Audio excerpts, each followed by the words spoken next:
Bill लेकर आए हैं उसके समर्थन में मैं खड़ा हुआ। माननीय अध्यक्ष जी,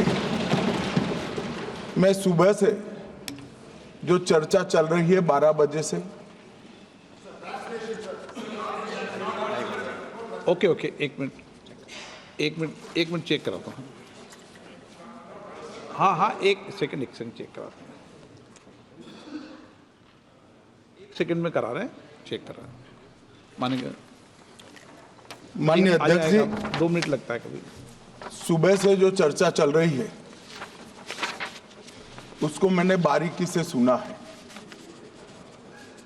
मुझे लगता है या तो निर्दोष भाव से या तो राजनीतिक कारणों से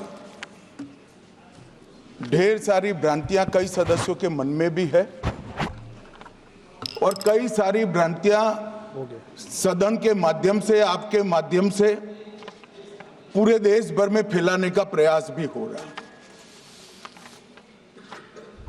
बिल पर चर्चा का जवाब तो माननीय रिज्जू साहब देंगे। मैं कुछ बातें यहां रखी है, इसको मेरी समझ के हिसाब से क्लैरिफाई करने का जरूर प्रयास करूंगा। ये वक्त एक अरबी शब्द है। वक्त का इतिहास मान्यवर कुछ हदीसों से जुड़ा हुआ मिलता है और आजकल जिस अर्थ में वक्त शब्द का प्रयोग किया जाता है, इसका मतलब है अल्लाह के नाम पर संपत्ति का दान, पवित्र धार्मिक उद्देश्यों के लिए संपत्ति का दान। मान्यवर वक्त का समकालीन अर्थ, अभी जो अर्थ हम समझ रहे हैं, वो इस्लाम के दूसरे खलीफा श्री उमर के समय में अस्तित्व में आया। एक प्रकार से इसकी आज की भाषा में व्याख्या करें तो वक्फ एक प्रकार का चैरिटेबल एंडोनमेंट है और जहां एक व्यक्ति संपत्ति, भूमि या मूल्यवान संपत्ति धार्मिक या सामाजिक भलाई के लिए दान करता है बिना उसको वापस लेने के उद्देश्य से, वहां वक्फ की रचना कर इसमें दान देता है। वो शब्द का बड़ा महत्व है। दान उस चीज का ही कर्ज किया जा सकता है जो हमारा है। सरकारी संपत्ति का दान मैं नहीं कर सकता मान्यवर, किसी और की संपत्ति का दान मैं नहीं कर सकता। दान उसी चीज का किया जाता है जो हमारा है। मान्यवर, इसी विषय पर ये सारा जो बहस चल रहा है। भारत का जहां तक सवाल है, दिल्ली में सल्तनत काल के प्रारंभ में मुइज़्ज़ुद्दीन घोरी के समय पर पहली बार वक्फ अस्तित्व में आया। अंग्रेजों के जमाने में 1863 के धार्मिक दान अधिनियम से चलता था। बाद में चैरिटेबल प्रॉपर्टीज एक्ट 1890 से चला। उसके बाद 1913 में मुसलमान वक्फ वैलिडेटिंग एक्ट अस्तित्व में आया। तब तक ये सारी प्रक्रियाएं चैरिटेबल एक्ट के तहत चलती थी। मान्यवर, आजादी के बाद वही एक्ट को 1954 में वक्फ के केंद्रीकरण के लिए बदला गया। 95 में वक्फ न्याय अधिकरण और वक्फ बोर्डों की स्थापना की। अब ध्यान से सुनिएगा मान्यवर, वक्फ परिषद और वक्फ बोर्ड ये 1995 से आए। ये पूरा झगड़ा जो चल रहा है, आपने नॉन हिंदू को रख दिया और नॉन मुस्लिम को रख दिया, गैर मुस्लिम को रखा। वो झगड़ा वक्फ में दखल करने का है। पहले तो वक्फ में कोई गैर इस्लामिक सदस्य आएगा ही नहीं, ये स्पष्टता समझ लीजिए। ना मुतवल्ली गैर इस्लामिक होगा, ना वाकिफ गैर इस्लामी होगा। मान्यवर, वहां कोई प्रोविजन नहीं है। जो धार्मिक संस्थाओं का संचालन करते हैं उसमें कोई गैर मुस्लिम व्यक्ति रखने का प्रावधान किया भी नहीं है, हम करना भी नहीं चाहते हैं मान्यवर। इसलिए जो बड़े बड़े भाषण करते हैं कि समानता का अधिकार चला गया, दो धर्मों के बीच में समानता नहीं रही, मुसलमानों के धार्मिक अधिकारों के बीच में दखल खड़ी हो जाएगी, कुछ नहीं होने वाला मान्यवर। इस दृष्टि से देखें तो 1995 तक वक्फ की काउंसिल और वक्फ बोर्ड था ही नहीं, वो तो 95 से आया। और मान्यवर, ये जो भ्रम खड़ा किया जाता है कि ये एक्ट मुस्लिम भाइयों के धार्मिक क्रियाकलापों के अंदर, उनके दान की हुई संपत्ति के अंदर दखल करने का है, ये बहुत बड़ी भ्रांति फैलाकर माइनॉरिटी को डराकर अपनी वोट बैंक खड़ी करने के लिए किया जा रहा है मान्यवर। कहां पर गैर मुस्लिम सदस्य रखे जाएंगे? परिषद में और वक्फ बोर्ड में। उसका काम क्या है? उनका काम धार्मिक क्रियाकलापों को कुछ चलाने का नहीं है।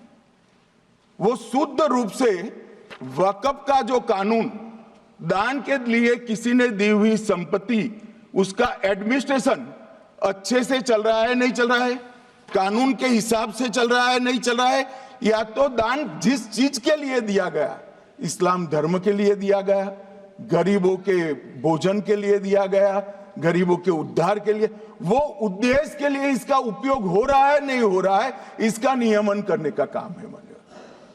अब मैं इसको मान्यवर बाकी सारे धर्मों के साथ कंपैरिजन करते हैं और कहते हैं दखल किया है। मैं उसको स्पष्ट करना चाहता हूं मान्यवर, वक्फ जो है वो हमारे यहां ट्रस्ट एक्ट है, इसमें ट्रस्ट है। तो ट्रस्ट के अंदर जो ट्रस्ट को बनाते हैं वो ट्रस्टी होते हैं और एक मैनेजिंग ट्रस्टी होते हैं। वक्फ में वाकिफ होता है, वक्फ होता है और मुतवल्ली होता है। ये सारे इस्लाम के अनुयायी हैं मान्यवर। अरे भाई, आप कह रहे हो, हम तो कह रहे हैं क्योंकि इसका वक्फ शब्द ही इस्लाम से आया है, इसलिए हम कह रहे हैं कि वक्फ वो ही कर सकता है जो इस्लाम का अनुयायी हो। अब आप उसका विरोध कर रहे हो तो आप तो वक्फ में भी नॉन इस्लामिक आदमी चाहते हो मान्यवर। क्या कह रहे हैं? हम इसलिए कह रहे हैं कि वक्फ वो ही कर सकता है जो प्रैक्टिसिंग इस्लाम को प्रैक्टिस करता होगा, क्योंकि मान्यवर इसकी उत्पत्ति ही इस्लाम के सिद्धांतों से हुई। अब मान्यवर, वक्फ धार्मिक हुआ, वक्फ बोर्ड नहीं हुआ, वक्फ परिषद भी नहीं हुई। अरे सुनो भाई, मान्यवर, ट्रस्ट के अंदर ट्रस्टी जो होते हैं, जो चर्च होगा तो क्रिश्चियन होंगे, पारसी भी होंगे, पारसी के लिए वो ट्रस्ट होगा, तो हिंदू होगा तो हिंदू के लिए। अब चैरिटी कमिश्नर हम कहेंगे कि भाई मुस्लिम क्यों आया? मुझे बताओ, चैरिटी कमिश्नर एक्ट में मुसलमान चैरिटी कमिश्नर बन सकता है या नहीं बन सकता है? उसको ट्रस्ट नहीं चलाना है, उसको चैरिटी के कानून के हिसाब से वो ट्रस्ट चले, उसकी देखरेख करनी है। ये धार्मिक नहीं है, ये धर्म का काम नहीं है मान्यवर, ये एडमिनिस्ट्रेटिव वर्क है। और इसलिए तो फिर चैरिटी कमिश्नर हिंदू होगा तो वो क्रिश्चियनों के ट्रस्ट का कैसे देखरेख करेगा? चैरिटी कमिश्नर क्रिश्चियन होगा तो जैनियों के और हिंदुओं के ट्रस्ट का कैसे देखरेख करेगा? अब बताओ कि सारे ट्रस्ट के चैरिटी कमिश्नर अलग अलग बन, देश तोड़ दोगे आप लोग, तोड़ दोगे। हमने साहब, मैं अभी भी आपके माध्यम से, इस सदन के माध्यम से देश भर के मुसलमान भाइयों बहनों को कहना चाहता हूं, आपके वक्फ में एक भी नॉन मुस्लिम नहीं आएगा। ये एक्ट में ऐसा कोई प्रावधान नहीं। मगर जो वक्फ बोर्ड है और वक्फ परिषद है, उसका काम क्या है? वक्फ की संपत्तियां मान्यवर बेच खाने वाले लोगों को पकड़कर इसके बाहर निकालने का। वक्फ के नाम पर औने पौने दाम में संपत्तियों को 100 साल तक किराए पे देने वाले लोगों को पकड़ना है। वक्फ का जो पैसा होता है, इनकम जो गिरती जा रही है, जिसके माध्यम से माइनॉरिटी का विकास करना है, माइनॉरिटी को आगे बढ़ाना है, इस्लाम धर्म की सारी धार्मिक संस्थाओं को पुख्ता करना है, ये पैसा जो चोरी होता है ना, उसको पकड़ने का काम वक्फ बोर्ड वक्फ परिषद करे। और मान्यवर वो चाहते हैं कि इनके राज में जो मिलीभगत चली वो चलती रहे, ये नहीं चलेगी, ये नहीं चलेगी। और मान्यवर मैं आज आपको बताना चाहता हूं क्या स्थिति हुई है। मान्यवर सबने कहा, रिपीटेशन भी होगा, परंतु मैं कहना चाहता हूं मान्यवर कि वक्फ के 2013 में जो अमेंडमेंट्स आए, अब बिल किरण भाई का है, मगर मैं कह सकता हूं कि वक्फ का 2013 का अमेंडमेंट न किया होता तो ये बिल लाने की शायद जरूरत न पड़ती। सब कुछ अच्छा चलता था, 14 में चुनाव आने वाला था, 13 में रातों रात तुष्टीकरण करने के लिए वक्फ कानून को एक्सट्रीम बना दिया गया। और मान्यवर इसके कारण क्या हुआ? इसके कारण दिल्ली लुटियन की 123 वीवीआईपी संपत्ति कांग्रेस सरकार ने जब चुनाव मुहाने पर थे, 25 दिन दूर था, वक्फ को देने का काम कर दिया। दिल्ली वक्फ बोर्ड ने उत्तरी रेलवे की भूमि वक्फ के नाम घोषित कर दी। हिमाचल में वक्फ की संपत्ति बताकर उस पर अवैध मस्जिद बनाने का काम किया। 250 हेक्टेयर क्षेत्रफल वाले 12 गांव पर वक्फ का स्वामित्व हो गया तब तमिलनाडु में। और मान्यवर तमिलनाडु के 1500 साल पुराने तिरुचेंदुरई मंदिर की 400 एकड़ भूमि को वक्फ की संपत्ति घोषित कर। ये जब मंदिर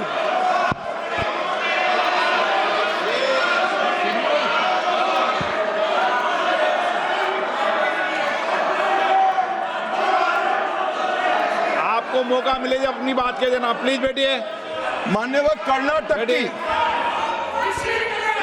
आपको मौका मिले जब अपनी बात कह देना, आप भी बहुत मिसलीड करते हैं। बैठिए गृह मंत्री जी। मान्यवर कर्नाटक की मणिपट्टी समिति का रिपोर्ट में पढ़ रहा हूं, इसमें मेरा कुछ नहीं है, खड़े मत हो जाना। ये मणिपट्टी समिति का रिपोर्ट है। 29,000 एकड़ भूमि वक्फ की बिजनेस के उपयोग के लिए किराए पर दे दी। मान्यवर 2001 से 12 के बीच 2 लाख करोड़ की वक्फ की संपत्ति निजी संस्थानों को हस्तांतरित कर दी 100 साल की लीज पर। मान्यवर बेंगलुरु में उच्च न्यायालय में बीच में पढ़ना पड़ा, 602 एकड़ भूमि को जब्त करने से रोकना पड़ा। विजयपुर कर्नाटक के होनवाड़ गांव की 1500 एकड़ भूमि पर दावा कर उसको विवाद में डाला और 500 करोड़ की संपत्ति जिस भूमि का मूल्य है वहां 5 स्टार होटल को महीने 12,000 रुपए के किराए से दे दिया। अब मान्यवर ये कहते हैं कि इसका हिसाब किताब न करो, इसकी देखरेख न करो। भाई ये पैसा जो है देश के गरीब मुसलमान का है, ये गन्ना सोटों की चोरी के लिए नहीं, ये इसको रोकने के लिए। और इनके जो ठेकेदार बैठे हैं मान्यवर, ये यहां गरज गरज कर बोलते हैं, कुछ तो समझे बगैर बोलते हैं, कुछ समझ कर बोलते हैं। उनको लगता है कि इससे हम जीत जाएंगे।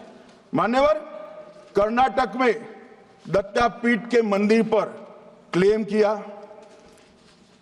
तालीपरंबा 75 साल पुराने एक दावे के आधार पर 600 एकड़ जमीन का दावा किया और ईसाई समुदाय की भी ढेर सारी जमीनों पर कब्जा कर लिया गया। मान्यवर, आज देश के कई गणमान्य चर्च और चर्च के समूह वक्फ बिल का समर्थन कर रहे हैं। उनको लगता है कि इसका विरोध कर हम मुस्लिम भाइयों की सिंपैथी जीतकर अपनी वोट बैंक पक्का करेंगे। उसमें कोई फायदा नहीं होगा अखिलेश, इसलिए कि 4 साल में मुस्लिम भाइयों को मालूम पड़ जाएगा कि कानून तो उनके फायदे में है। और इसके साथ ये दक्षिण के सारे जो सांसद बोल रहे हैं, अपनी अपनी कॉन्स्टिट्यूएंसी में सारे चर्च को मान्यवर नाराज कर रहे हैं, उनको पता नहीं, सारे चर्च को नाराज कर रहे हैं। सारे चर्च ने रिजोल्व किया है कि हम खिलाफ इसका हम समर्थन करते हैं। मान्यवर, तेलंगाना में 66,000 करोड़ की 1700 एकड़ जमीन पर दावा कर दिया। असम में मोरीगांव जिले की 134 एकड़ भूमि पर दावा हुआ। बिहार का मैं लालू जी के कोर्ट के साथ बाद में बताता हूं। गुरुद्वारा से संबंधित हरियाणा की 14 मरला भूमि को वक्फ को सौंप दिया। और मान्यवर, प्रयागराज में चंद्रशेखर आजाद पार्क को भी वक्फ घोषित किया। और मान्यवर, महाराष्ट्र के वडानगे गांव में महादेव की मंदिर पर दावा किया और बीड में कंकलेश्वर मंदिर की 12 एकड़ जमीन वक्फ बोर्ड ने जबरन ले ली। मान्यवर, ये सब जब जो चल रहा है, इसमें आज भी मैं स्पष्ट करना चाहता हूं, वक्फ जो कि मुस्लिम भाइयों की धार्मिक क्रियाकलाप और उनके बनाए हुए दान से ट्रस्ट है, उसमें सरकार कोई दखल करना नहीं चाहती है। मुतवल्ली भी उनका होगा, वाकिफ भी उनका होगा, वक्फ भी उनका होगा। परंतु वक्फ की संपत्ति, इसका रख रखाव ठीक से हो रहा है नहीं। वक्फ का संचालन कानून के हिसाब से हो रहा है, निजी उपयोग के हिसाब से। सैकड़ों साल पहले किसी बादशाह ने दान किया, हमारी भाषा में कहो तो धर्मादा किया।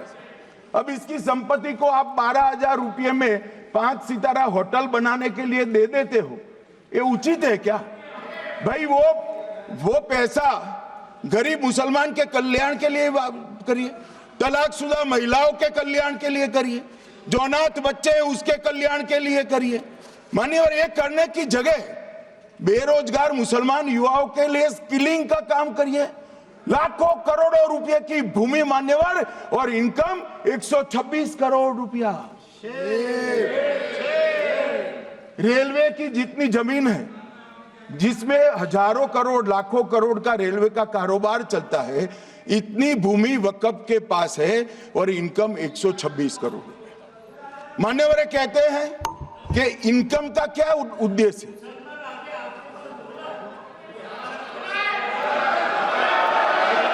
बैठ जाओ।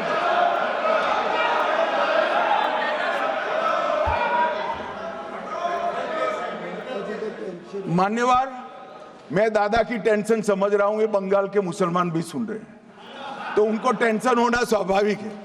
मान्यवर, लालू प्रसाद जी, आज आरजेडी के सारे सदस्य बोले, जब 2013 का अमेंडमेंट आया, मैं लालू जी का तो पूरा पढ़ना चाहता हूं, बाकी सदस्यों का सिर्फ टोकन पढ़ूंगा। लालू जी ने क्या कहा? मैडम, सरकार जो यह संशोधन विधेयक पेश किया है, सरकार की पहल का हम स्वागत करते हैं। शाहनवाज हुसैन जी और अन्य माननीय सदस्यों ने अपनी बातों को यहां रखा, मैं उसका समर्थन करता हूं। आप देखिए, सारी जमीनें हड़प ली गई है, चाहे सरकारी हो या गैर सरकारी। वक्फ बोर्ड में जो काम करने वाले लोग हैं, उनके द्वारा सारी प्राइम लैंड को बेच दिया गया है। पटना में ही डाक बंगले की जितनी प्रॉपर्टी थी, सब पर अपार्टमेंट बन गए। इस तरह की काफी लूट खसोट हुई है। हम संशोधन विधेयक तो आपको अंत में लाए हैं, समर्थन करते हैं, लेकिन मैं चाहता हूं कि भविष्य में आप कड़ा कानून लाइए और ये जो चोरी करने वाले लोग हो उनको जेल की सलाखों के पीछे। अब साहब, लालू प्रसाद की इच्छा इन्होंने तो पूरी नहीं की, नरेंद्र मोदी जी ने पूरी कर दी। ये लालू जी ने कहा था एक कड़ा कानून लाइए। मान्यवर शरीफुद्दीन शरीफ, उन्होंने कहा मंत्री जी समझते हैं कि शायद इससे मुसलमानों का वोट मिल जाएगा, लिहाजा मुसलमान लोगों ने भी खुद ही तबाही मचाई है, इसलिए मैं गुजारिश करूंगा कि इसके लिए आप सख्त कानून बनाइए, उनके हाथों में हथकड़ियां पहनाइए और जो उनके कब्जे किए हैं वो जमीनों बेचकर गरीब और तलाकशुदा मुस्लिम बहनों का कल्याण करिए। इसके बाद श्री हमीदुल्लाह सैयद लक्षद्वीप से थे, उनका भी इसी टोन का भाषण है। और मान्यवर, मैं आज की बात नहीं कर रहा हूं, 2013 का जो बिल कांग्रेस पार्टी लेकर आई, इसके विरोध में इनके समर्थकों ने जो कहा था, मान्यवर ये है। और क्या होगा भाई इससे? पारदर्शी ऑडिट होगी, आज ऑडिट ही नहीं हो रही, रिपोर्ट ऑनलाइन जमा करने की सिस्टम नहीं है, वो होगी, रिपोर्ट देनी पड़ेगी, बैलेंस शीट जमा करनी पड़ेगी, ऑडिट होगी, कैग के रिटायर्ड ऑफिसर ऑडिट करेंगे और मान्यवर पारदर्शिता आएगी। इससे क्यों डरना चाहिए किसी को? पारदर्शिता से क्यों? और वक्फ बोर्ड और वक्फ परिषद, इसका कोई ऑर्डर हम ऐसा नहीं लिख रहे हैं कि कोर्ट में नहीं जा सकते। आपने तो कर दिया था कि एक ऑर्डर को कोई कोर्ट में चैलेंज ही नहीं कर सकता, पूरा संविधान वहां समाप्त कर दिया मान्यवर। और मान्यवर, हम तो इसको कहते हैं कि कोई भी चैलेंज कर सकता है कायदे की अदालत में। इस देश में संविधान का राज है, ग्रीवेंसेस जिसका भी हो कोर्ट में जा सकता है। 2013 में जिसकी भूमि हड़पी, इसके ग्रीवेंसेस को भी कोर्ट के फोरम से बाहर करने का पाप एक कांग्रेस पार्टी ने किया। मान्यवर, एक अफवाह और फैला रहे, रिट्रोस्पेक्टिव इफेक्ट से आ रहा है। मैं स्पष्ट कर देना चाहता हूं, इस सदन में बोलने के वक्त जिम्मेदारी के साथ बोलना चाहिए। अगर ये कानून का पहला पेज और तीसरी तक धाराएं भी पड़ी होती तो इसमें स्पष्ट लिखा है ये कानून का अमल जिस दिन पारित होने के बाद भारत सरकार नोटिफिकेशन बाहर निकालेगी उस दिन के बाद होगा। मतलब रिट्रोस्पेक्टिव इफेक्ट नहीं है, मगर मुस्लिम भाइयों को डराया जा रहा है कि रिट्रोस्पेक्टिव इफेक्ट से आएगा। मान्यवर, ये कह रहे कलेक्टर क्यों रखा है? मुझे एक बात बताओ भाई, जो बता सकते हैं, अगर किसी मंदिर के लिए जमीन खरीदनी है तो जमीन की मालिकी किसकी है वो हमारे देश में कौन तय करता है?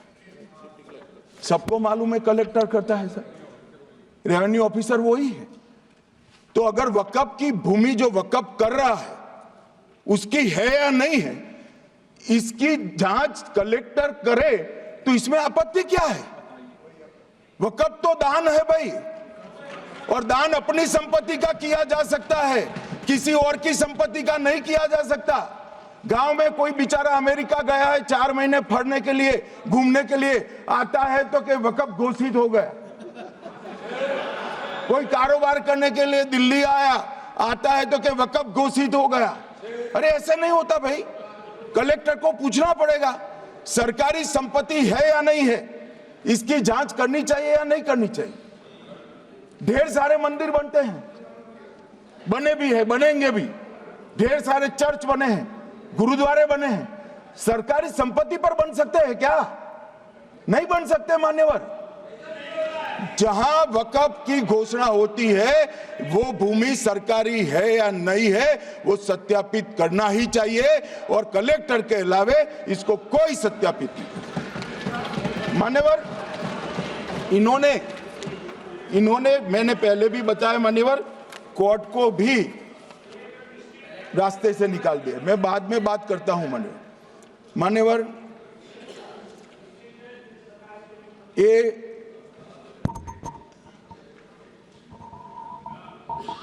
मान्यवर, एक उपयोग के आधार पर वक्त की समाप्ति।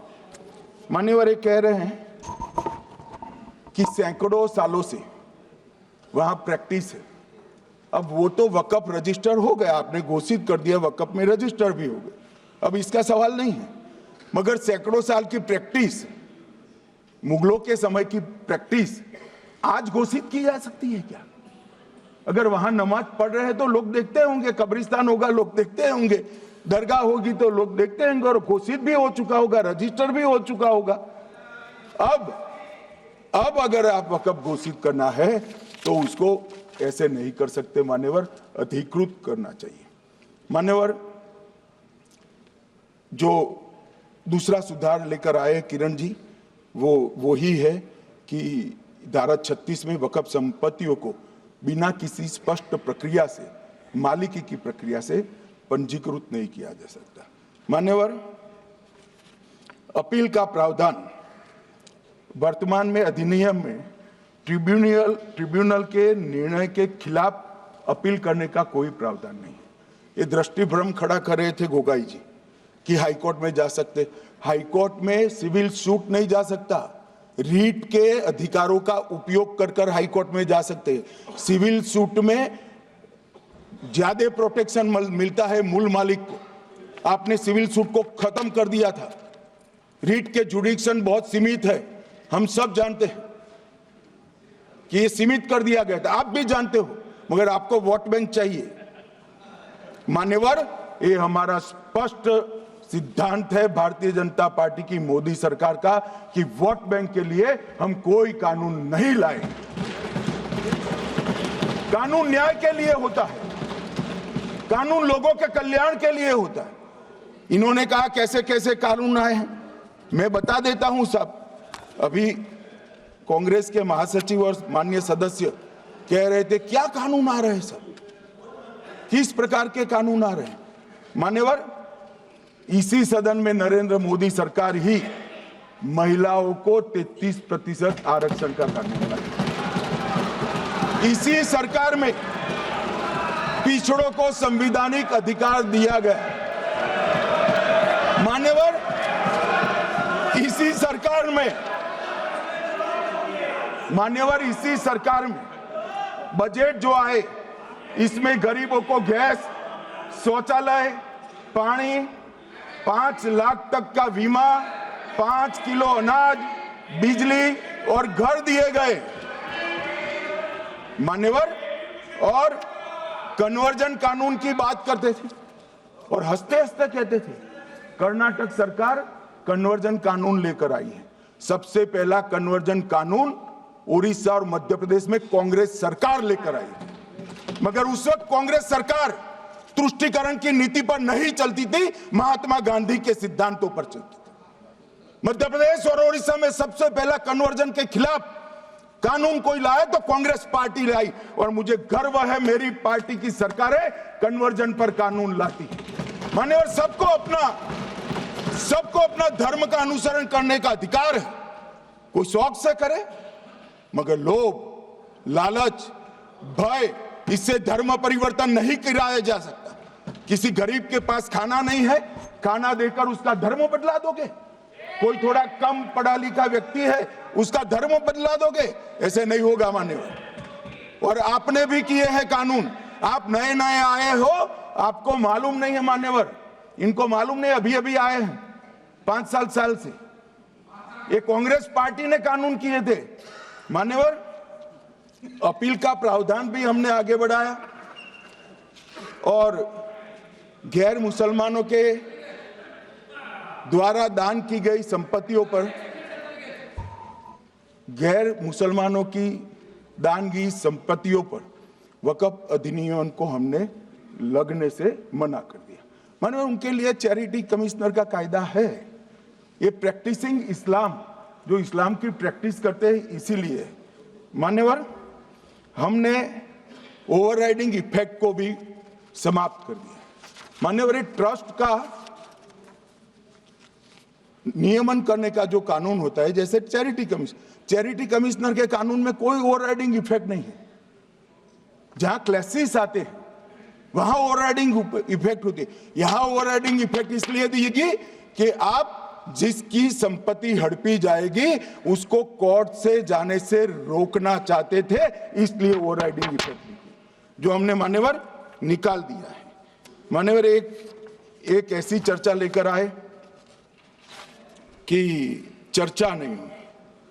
मैं आपको बताना चाहता हूं 2013 में जो अमेंडमेंट बिल आया जिसके कारण ये बिल लाना पड़ा, वो बिल में कुल मिलाकर 5.4 घंटे चर्चा हुई थी, 5.5 घंटे दोनों सदन मिलाकर, और इस बिल में दोनों सदन मिलाकर 16 घंटे चर्चा हो रही है मान्यवर, 16 घंटे। इसके अलावे हमने डिमांड किया समिति बनाओ, समिति भी बनाई, 38 मीटिंगें हुई, 113 घंटे चर्चा हुई, 284 हितधारक बनाए गए, वक्फ बोर्डों की संख्या जो उपस्थित वक्फ बोर्ड भी हुए राज्यों के 25 हुए, राज्य सरकार के प्रतिनिधि 15 राज्य सरकारों के आए, सांसद 8 हुए, विधायक विधान परिषद 7 हुए, और अध्ययन दौरे 3 किए गए, और अल्पसंख्यक आयोगों को भी 5 बुलाया गया। ये सबसे 92.68 लाख करीब 1 करोड़ सुझाव देश भर से ऑनलाइन आए, इसकी मीमांसा कर ये कानून बना है। आप ऐसे इसको खारिज नहीं कर सकते हो भाई, पूरी प्रक्रिया को आप जो कर रहे हैं 5.5 घंटे की प्रक्रिया, ये बहुत लोकतांत्रिक प्रक्रिया है, और हम 16 घंटे चर्चा करते हैं कि चर्चा आपके अनुरूप चर्चा नहीं हो सकती। इस सदन में हर सदस्य बोलने के लिए स्वतंत्र है, कोई परिवार की यहां चलती नहीं है, ये तो जनता के नुमाइंदे हैं, किसी की कृपा से नहीं आए हैं। मान्यवर, जो दिल में है, जो जनता की आवाज है, वो रखेंगे। मान्यवर, एक सदस्य द्वारा कहा गया कि ये मिसलीडिंग है कि पुराने कानून में 2013 के जो अमेंडमेंट्स थे उसमें अपील का प्रोविजन था। अब मैं कहना चाहता हूं 83(9) उसमें अधिकरण द्वारा किए गए किसी भी विनिश्चय का आदेश विरुद्ध, चाहे वो अंतरिम हो या फाइनल, इस पर अपील नहीं हो सकती। इसका मतलब अपील का प्रोविजन आपने रखा ही नहीं था। सिविल न्यायालय, राजस्व कोर्ट और अन्य प्राधिकरण उसके अधिकार क्षेत्र पर भी प्रतिबंध लगा दिया, और सरकारी अधिसूचना जो बाद में वक्फ बोर्ड और वक्फ परिषद के एडवाइस से होगी, इसको भी कोई चुनौती नहीं दे सकता। मान्यवर, मुझे ये बताओ कि अभी अभी फैशन है संविधान लहराने की, ये संविधान के हिसाब से सरकार का या किसी भी निजी संस्था का कोई भी फैसला मान्यवर कायदे की कोर्ट से बाहर कैसे हो सकता है? कोई भी फैसला हो, ये देश की अदालत वो फैसले तक रुचि नहीं रखेगी। नागरिक ग्रीवेंसेस लेकर कहां जाएंगे? जिसकी भूमि हड़प कर ली गई वो कहां जाएगा? ऐसा नहीं चलेगा। आपकी वोट बैंक के लिए आपने किया था, हम खारिज कर रहे हैं, हम खारिज कर रहे हैं। ऐसा नहीं चलेगा। अदालत में जाइए, जिसको ग्रीवेंसेस है आइदर और साइड से, और अदालत न्याय करेगी। न्याय के लिए तो अदालतें बनी हैं। और मान्यवर, यहां एक सदस्य ने तो कह दिया माइनॉरिटी इस कानून को स्वीकार नहीं करेगी। क्या धमकाना चाहते हो भाई? संसद का कानून है, सबको स्वीकार करना पड़ेगा। स्वीकार नहीं करेंगे मतलब क्या है? कैसे बोल सकते हैं कोई हम कानून को स्वीकार नहीं करेंगे? ये कानून भारत सरकार का है, हर एक पर बंधन करता होगा और इसको स्वीकार करना पड़ेगा। मान्यवर, ये हमने तो खैर वक्फ को छेड़खानी नहीं की, वक्फ बोर्ड और वक्फ परिषद के अंदर बदलाव किया है, मगर वक्फ के लिए भी क्या क्या जजमेंट आए। सैयद फजल पुकोया थंगल बनाम भारत संघ, 10/11/28 को केरल उच्च न्यायालय ने उन्होंने कहा वक्फ बोर्ड एक स्टैट्यूटरी बॉडी है, यह मुस्लिम समुदाय का प्रतिनिधि निकाय नहीं है। इसका फंक्शनिंग मान्यवर एडमिनिस्ट्रेटिव है। धार्मिक क्रियाकलापों को तो वक्फ ने करना है, चाहे कब्रिस्तान हो, चाहे दरगाह हो, चाहे मस्जिद हो, चाहे चैरिटी का काम, वो वक्फ बोर्ड को नहीं करना है भाई। ये केरल हाईकोर्ट ने किया, इलाहाबाद हाईकोर्ट ने भी, उसने तो मुतवल्ली तक भी कहा है। अगर हम मुतवल्ली तो जो धर्म का है वही रखेंगे।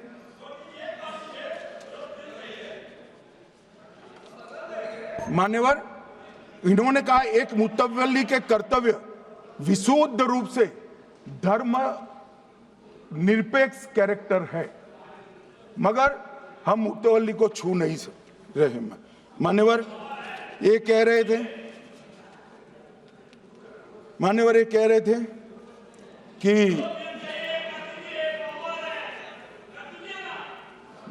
मान्यवर ये कह रहे थे कि कोई गड़बड़ियां नहीं हुई। मान्यवर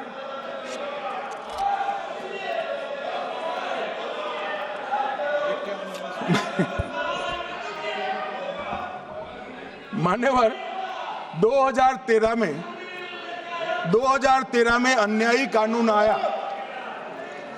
भाई करने थोड़ा शांत हो जाइए। ये 26 के कारण डरे हुए हैं और कुछ कारण नहीं। चुनाव जो है ना अक्टूबर में, 25 में जो चुनाव है इसके कारण डरे। मान्यवर भाई बैठ जाओ। मान्यवर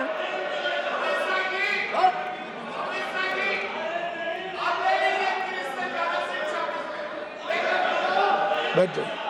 बंगाल में आकर कहूंगा ये राजनीतिक हिसाब किताब का अखाड़ा नहीं है, छाती पर ठोक कर कहूंगा ज्यादा सिखाएंगे।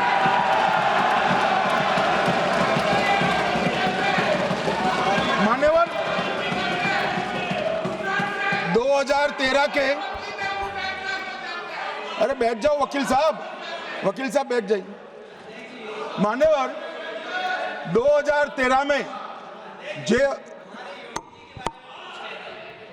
वो भी रिपीट होने वाले हैं। मान्यवर 2013 में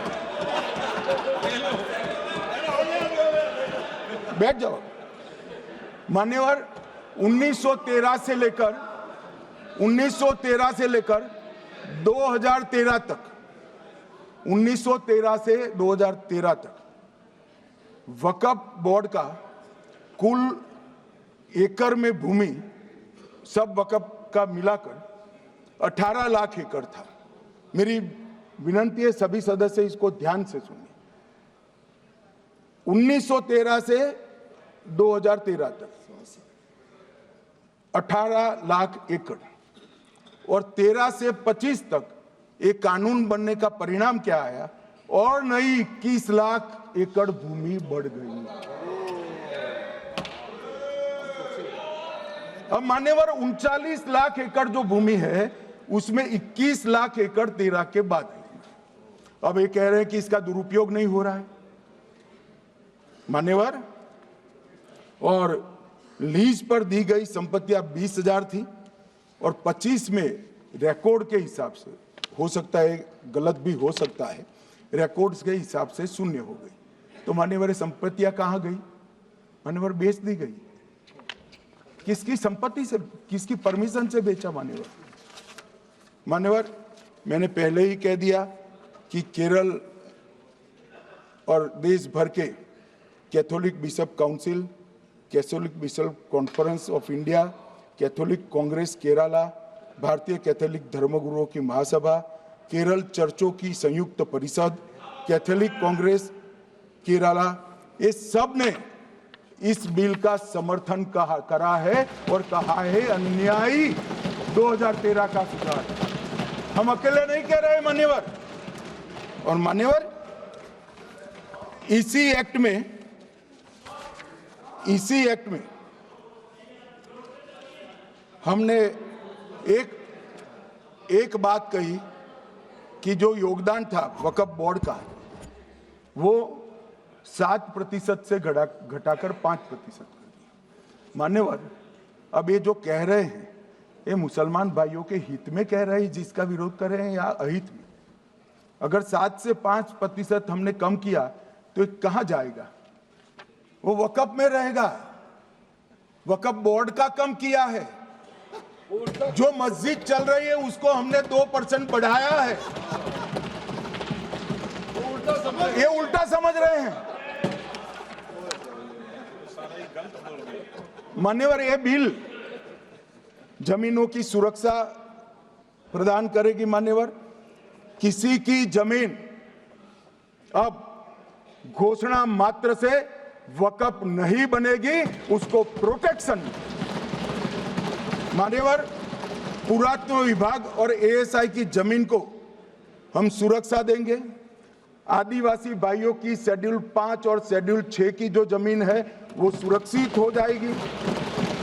निजी संपत्ति जो आम नागरिकों की है वो भी सुरक्षित हो जाएगी।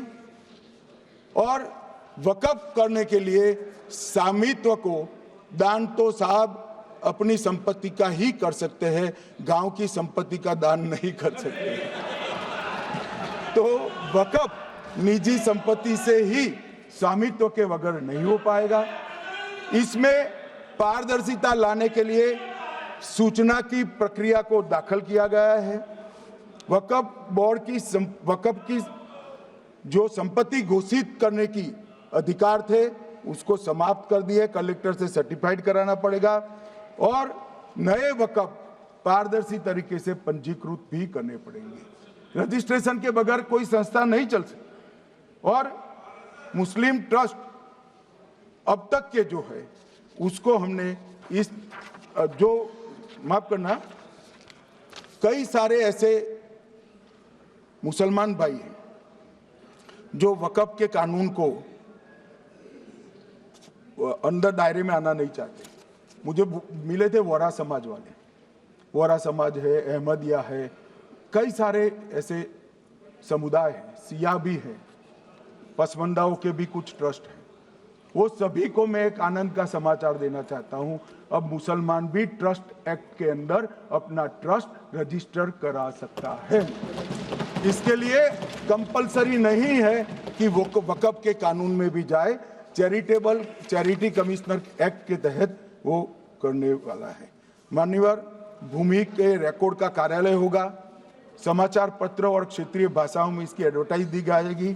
ढेर सारे प्रावधान मान्यवर इसके अंदर किए हैं। महिला, सिया, पसमंदा, वोरा, अहमदिया, उनका हमने समावेश किया ही है।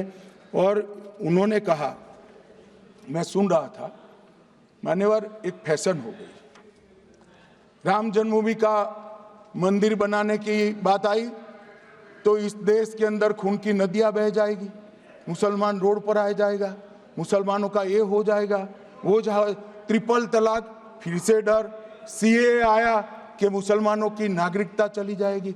जिन जिन ने भाषण किया है, एक मुसलमान की नागरिकता गई है तो बता दो। मुसलमान भी जानता है। और मैं तो आपके माध्यम से देश के मुसलमानों को अपील करना चाहता हूं, मान्यवर, मैंने बहुत झेला है। ये कहते थे कि सीए कानून मुसलमानों की नागरिकता लेने 2 साल हो गए, एक भी मुसलमान की नागरिकता गई है तो सदन के पटल पर रखी। कितना झूठ फैलाया इन्होंने। मान्यवर, धारा 370 हटाई, ये कह रहे थे मुसलमानों का ये हो जाएगा, वो हो जाएगा, फिर से उमर अब्दुल्ला जीत कर आज शासन करें। आतंकवाद समाप्त हो गया, विकास शुरू हो गया, पर्यटन बढ़ गया। मान्यवर, एक कांग्रेस पार्टी और उसके साथियों ने मुसलमान भाइयों को डरा डरा कर अपनी वोट बैंक खड़ी करने का काम किया। हम नहीं डरा रहे मुसलमानों को, आप डरा रहे हो भाई। आप कह रहे हो ये हो जाएगा। मैं कहता हूं इस देश के नागरिक को किसी भी धर्म का हो कोई आंच नहीं आएगी। मान्यवर, ये नरेंद्र मोदी सरकार का सरकार। मान्यवर,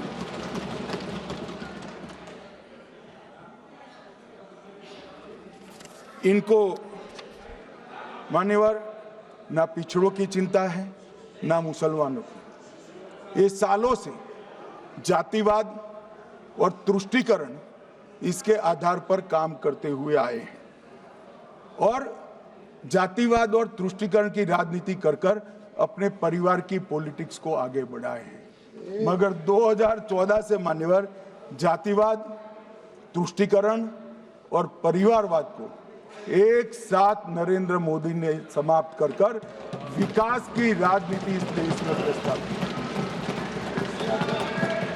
पॉलिटिक्स ऑफ परफॉर्मेंस, परफॉर्म करिए और चुनकर आइए।